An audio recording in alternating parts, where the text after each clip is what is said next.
Good evening, everyone. Is the state ready to proceed? Yes, Your Honor. Is the defendant ready to proceed? Yes, Your Honor.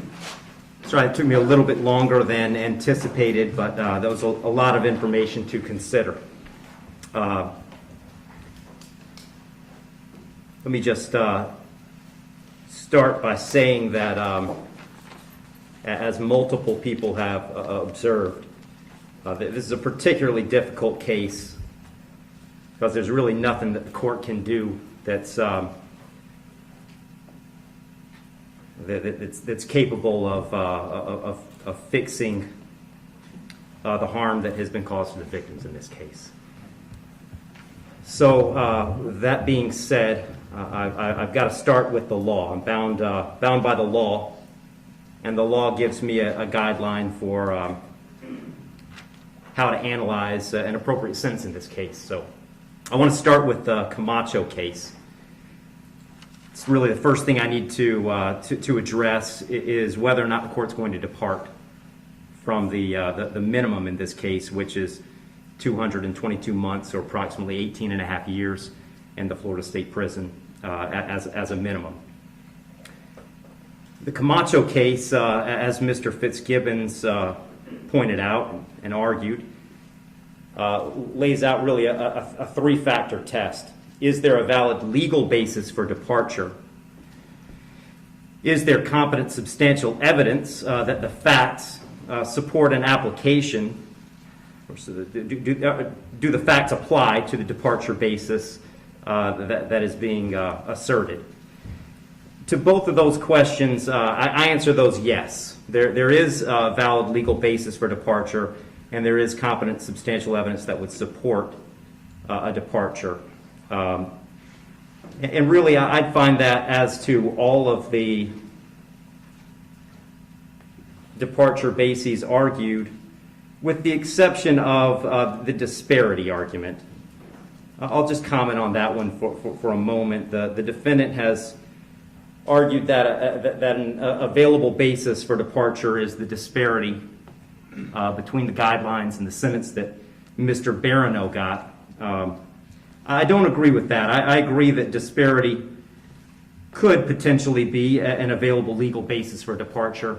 But in this case, I don't think it applies because I do think that there are important substantive differences between the facts as applied to Mr. Barano and the facts as applied to Mr. Heirin. The state's put those on the record. I won't elaborate on it too much other than to say I think that the difference, the age of majority for Mr. Heirin is one of those. But mostly I just think that the facts are different as between those two defendants. And so I don't believe that the facts in this case support that as a departure basis because I believe that a disparity in sentence between Mr. Barano and Mr. Heirin is appropriate in this case. That brings me to the third question of should essentially the third factor under the Camacho case is should the trial court depart? And the court in this case is going to decline to depart. So I'm answering that question in the negative. The trial court in this case is not going to depart. And I don't reach that decision lightly. When evaluating an appropriate sentence, I will start with Florida Statute 921.002. It was pointed out several times the primary purpose of the criminal punishment code in Florida is to punish. And I've got to take into account the severity of the primary offense and the circumstances surrounding the primary offense. When I take into account circumstances and severity, a lot of what I'm taking into account really when I sentence is intent and harm.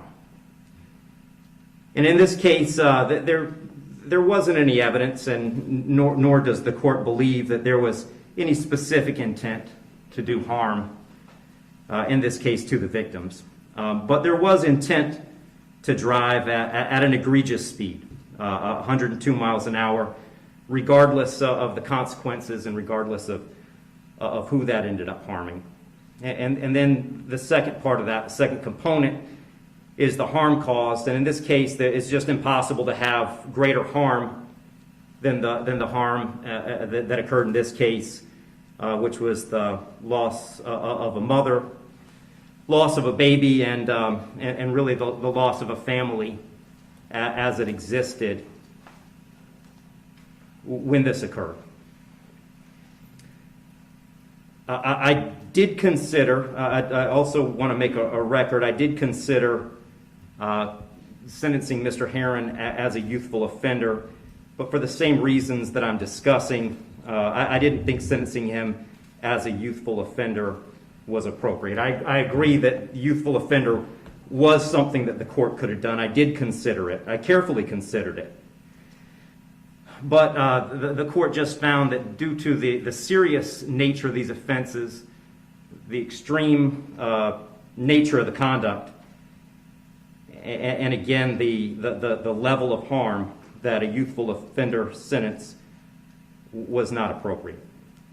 So given that the court is not departing, the guidelines call for a sentence of essentially 18 and a half years at a minimum, and 30 years as a maximum. And the court doesn't find that either the minimum or the maximum is appropriate in this case.